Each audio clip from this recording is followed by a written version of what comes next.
నన్ను ఇమిటేట్ చేశారు కదా చాలామంది, సరదాగా అన్నీ ఇమిటేట్ చేసి చూపిస్తాను నేను ఊరికి. ఎందుకంటే మీకు ఆన్ స్క్రీన్కి ఆఫ్ స్క్రీన్కి పెద్ద తేడా ఉండదు. అన్నీ ఆన్ స్క్రీన్లో ఎలా ఉంటారో ఆఫ్ స్క్రీన్లో కూడా అలాగే ఉంటారు. సో ఆఫ్ స్క్రీన్లో అంటే మేము ఎప్పుడన్నా హాలిడేకి వెళ్ళినప్పుడు, మేము సరదాగా ఎక్కడికైనా వెళ్ళినప్పుడు ఎలా ఉంటుందంటే ఇది వినాలి అదిగో. సో ఇదేంటంటే ఎలా ఉంటుందంటే, ఎంత నడక దగ్గర నుంచే అంటే ఎయిర్పోర్ట్కి ఇప్పుడు నేను మా రవి సుబ్బరాజు ఇలా మేము హాలిడేకి వెళ్తున్నప్పుడు అన్నయ్యతో, మేము ఎయిర్పోర్ట్కి ఆయన ఆయన మాకంటే ముందే వస్తాడని తెలుసు, అయినా సరే మేము ఎయిర్పోర్ట్కి పరిగెత్తేసరికల్లా ఆయన ఆల్రెడీ లాంజ్లో కూర్చొని ఉంటారు. ఎయిర్పోర్ట్లో మనకు ఎలా ఉంటుంది, ఏమన్నా ఎయిర్పోర్ట్కి వెళ్ళగానే అక్కడ షాప్స్ ఏంటి అదేంటి కొంచెం ఫ్లైట్ టైం ఉంటే ఇలా చూసుకుంటూ ఇలా వెళ్తుంటాం కదా. సో అన్నయ్యతో ఇలా చూసుకుంటూ, అన్నయ్య ఇది చూసావా అని తెలియజేసరికి ఆయన గేట్ దాటేసి లోపలికి వెళ్ళిపోయి ఉంటారు. ఆయన నడుస్తుంటాడు, మేము వెనకాల పరిగెడుతూ ఉంటాం, వెనకాల విపరీతంగా పరిగెడుతుంటాం, మామూలుగా ఉండదు. షాపింగ్కి వెళ్తాం కదా, నాకు అందుకంటే సినిమా ఇన్కమ్ ట్యాక్స్ కాబట్టి నాకు బాగా గుర్తొచ్చింది. ఆయనతో షాపింగ్కి వెళ్ళాము, న్యూయార్క్ షాపింగ్కి వెళ్ళాం. ఇన్కమ్ ట్యాక్స్ ఆఫీసర్ రైడ్ చేసినట్టే.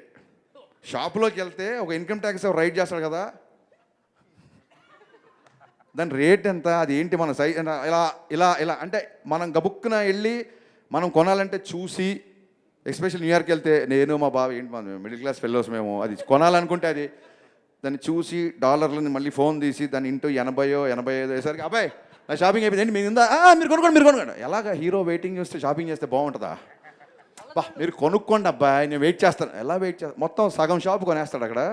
ఎంత ఫాస్ట్గా అయిపోయిందంటే ఇక్కడ ఎవరో అక్రమంగా ఏదో దాచుకున్నారు, దాన్ని మనం సీజ్ చేస్తున్నట్టే ఉంటుంది షాపింగ్. ఫటా ఫటా ఫటా ఫటా ఫటా వేసుకుంటూ వెళ్ళిపోతారు.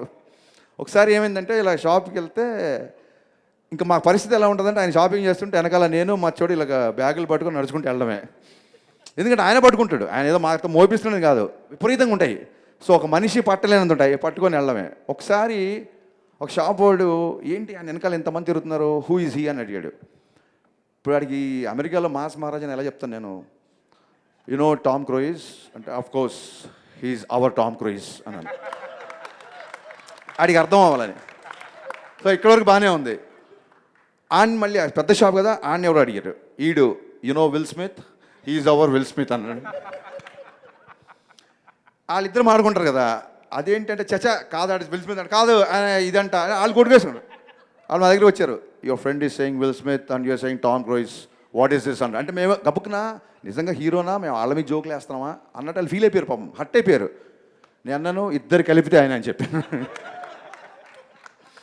సైట్ సీయింగ్ అంటే బాగా ఇంట్రెస్ట్. అన్నయ్య సైట్ సీయింగ్ గురించి మనం ఖచ్చితంగా మాడుకోవాలి.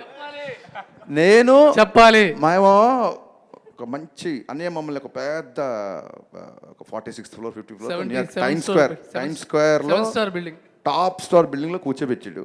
మాకేమో ఎప్పుడెప్పుడు కింద టైమ్ స్క్వేర్కి వెళ్ళి చూడాలా అని కోరిక. సైట్ సీయింగ్ అంటే ఒక కొత్త డెఫినేషన్ ఇచ్చాడు అన్నయ్య, అది మనం మీరు కూడా తెలుసుకోవాలి. సైట్ సీయింగ్ అంటే జస్ట్ సైడ్ నుంచి చూడడం అనమాట ఇలాగా, అది సైట్ సీయింగ్ కాదు, సైట్ సీయింగ్. కర్టెన్ తీయడం అద్భుతం అబ్బాయి ఈ దేశం అని మళ్ళీ కర్టెన్ వేసేయడం, మాకేమో కిందికి వెళ్ళాలి. అది మా మనసేమో టైమ్ స్క్వేర్కి వెళ్దాం, వాటి తిరుగుదని మళ్ళీ కూర్చొని మసే కబుర్లు చెప్పి గబుక్కున ఒక రోజు డ్రింక్ ఉంటే ఉంటుంది ఉండదు, అది పెద్ద మ్యాండేటరీ కాదు. మళ్ళీ ఏదైనా డిన్నర్ చేసుకుంటావు, ఎవ్రీ ఇయర్ రావాలి ఇక్కడికి అని మళ్ళీ డోరేజ్. ఆ కర్టెన్ తీయడం, అది చూడడం, మళ్ళీ వేయడం. మాకేమో కిందికి వెళ్ళి పబ్ హాపింగ్ చేయాలనో, అది చేయాలనో. అయితే అని అక్కడ ఒక 100-200 years ఓల్డ్ పబ్ ఏదో ఉందంట, లోపలంతా స్టోన్ స్ట్రక్చర్ ఉంటుందంట. నువ్వు చెప్పు బావా అన్నయ్య. ఇప్పుడు అతను హరీష్, నేను రవితేజ. అన్నయ్య అక్కడ ఒక కసబ్లాంకా అని ఒక పబ్ ఉంది అన్నయ్య, లోపల మొత్తం స్టోన్ స్ట్రక్చర్. అది మీరు వెళ్ళొచ్చేయండి అన్నయ్య, అది కదా మీరు వెళ్ళొచ్చండి అబ్బాయి హాలిడే వచ్చినప్పుడు ఇగో రిస్ట్రిక్షన్ పెట్టి మీరు వెళ్ళొచ్చండి అన్నయ్య. అక్కడ మీరు వెళ్ళొచ్చండి, అక్కడ ఒక షూటింగ్ ఉంది అన్నయ్య, రియల్ గన్స్ తో, రియల్ బుల్లెట్స్. ఏంటి మనం హాలీవుడ్ గన్స్ మీరు కాల్చి వచ్చేయండి. సో అన్నయ్యతో హాలిడే ఇలా ఉంటుంది. But had a great times. ఎప్పుడు వెనక్కి తిరిగి చూసుకున్నా, ఫ్రెండ్షిప్ డేలో అని వెనక్కి తిరిగి చూసుకుంటే హాఫ్ ద సినిమా, నేను చెప్పేది సినిమా కాకుండా హాఫ్ ద సినిమా ఎక్స్ట్రాడినరీగా ఉంటుంది. అంటే ఆ హ్యూమర్ కానీ తనతో ఉండే ప్రతి సెకండ్ మాకు ఇవన్నీ గుర్తున్నాయంటే కారణం, ఇవన్నీ జరిగి పాండమిక్ బిఫోర్ జరిగినాయి ఇవన్నీ, బట్ స్టిల్ ఇవన్నీ గుర్తున్నాయంటే కారణం ఆ, కలిసిన ఫస్ట్ డేనే ఎరా అబ్బాయి అని కలిసిపోయి అంత ఫ్రెండ్లీగా ఉండడం, ఒక స్టార్తో ఉన్నాం అనే ఒక విషయం మర్చిపోయేలాగా బిహేవ్ చేయడం కేవలం మాస్ మహారాజ్కి మాత్రమే చెల్లింది. అండ్ మా కోరిక అదే, ఎప్పుడు ఎవరు ఎలా ఎన్ని సినిమాలు చేస్తారు ఏంటి మనకేం తెలీదు, మనం చేస్తాం కదా, మన సినిమాలు చేస్తాం. నేను చాలాసార్లు చెప్తుంటాను, ఈ రోజుకి మనం మాయాబజార్ చూస్తుంటాం, ఈ రోజుకి మనం మగలేసం చూస్తుంటాం. సో ఇప్పుడు మేము మళ్ళీ రేపు పొద్దున ఏముంటుందంటే ఇది ఏమైనా మగలేసం తీసారా అంటారు, లేదు చూస్తున్నాం, చూడడానికి కూడా మీ పని.